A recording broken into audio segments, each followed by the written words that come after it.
Hello everyone, welcome to my YouTube channel. So ಈಗ ಈ ಒಂದು ವಿಡಿಯೋದಲ್ಲಿ KSIU ಪೋರ್ಟಲ್ನಲ್ಲಿ ಹೇಗೆ ನಿಮ್ಮ ಸೆಮಿಸ್ಟರನ್ನು ಅಪ್ಡೇಟ್ ಮಾಡೋದಂತ ನೋಡೋಣ. ಓಕೆ, ಮೊದಲನೇದಾಗಿ ನೀವು KSIU ಆ್ಯಪ್ ಏನಿದೆ ನೋಡಿ, ಅದರಲ್ಲಿ ಲಾಗಿನ್ ಆಗಿ. ಲಾಗಿನ್ ಆದ ನಂತರ ಇಲ್ಲಿ ಮೇಲ್ಗಡೆ ರೈಟ್ ಕಾರ್ನರ್ನಲ್ಲಿ ನಿಮ್ಮ ಪ್ರೊಫೈಲ್ ಐಕಾನ್ ಕಾಣುತ್ತೆ, ಅದರ ಮೇಲೆ ಕ್ಲಿಕ್ ಮಾಡ್ಕೊಳ್ಳಿ. ಕ್ಲಿಕ್ ಮಾಡಿದ ನಂತರ ಇಲ್ಲಿ ನೀವು ನೋಡ್ಬೋದು ನಿಮ್ಮ ಹೆಸರಿದೆ, ಆಮೇಲೆ ಯಾವ ಸೆಮ್ ಅಂತ ಇದೆ. ಓಕೆ, ನೀವು 1ನೇ ಸೆಮಿಸ್ಟರ್ ಮುಗಿಸಿ 2ನೇ ಸೆಮಿಸ್ಟರ್ಗೆ ಹೋಗ್ತಿದ್ರೆ ಅದನ್ನ ಹೇಗೆ ಅಪ್ಡೇಟ್ ಮಾಡೋದು ಅಂತಂದರೆ, ಈಗ ಇದರ ಮೇಲೆ ಕ್ಲಿಕ್ ಮಾಡಿ, ಇಲ್ಲಿ ಸೆಮಿಸ್ಟರ್ 2 ಅಂತ ಸೆಲೆಕ್ಟ್ ಮಾಡಿ ಅಪ್ಡೇಟ್ ಕೊಡಿ.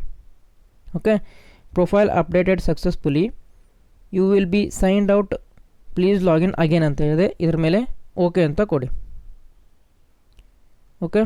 ಓಕೆ ಅಂತ ಕೊಟ್ಟ ಮೇಲೆ ಇದು ಮತ್ತೊಮ್ಮೆ ಲಾಗಿನ್ ಆಗಲಿಕ್ಕೆ ಕೇಳುತ್ತೆ. ಇಲ್ಲಿ ನಿಮ್ಮ ಮೊಬೈಲ್ ನಂಬರನ್ನು ಎಂಟರ್ ಮಾಡಿ.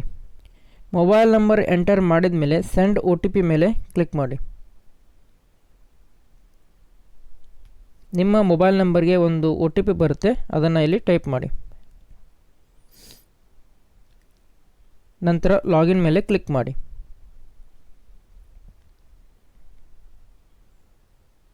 ಓಕೆ, ಈಗ ನಿಮ್ಮ ಪ್ರೊಫೈಲ್ ಅಪ್ಡೇಟ್ ಆಗಿರುತ್ತೆ. ನೀವು ಇಲ್ಲಿ ನೋಡ್ಬೋದು. ಓಕೆ, ನಿಮ್ಮ ಪ್ರೊಫೈಲ್ ಏನೋ ಐಕಾನ್ ಇದೆ ನೋಡಿ ರೈಟ್ ಕಾರ್ನರ್ನಲ್ಲಿ, ಅದರ ಮೇಲೆ ಇನ್ನೊಮ್ಮೆ ಕ್ಲಿಕ್ ಮಾಡಿ.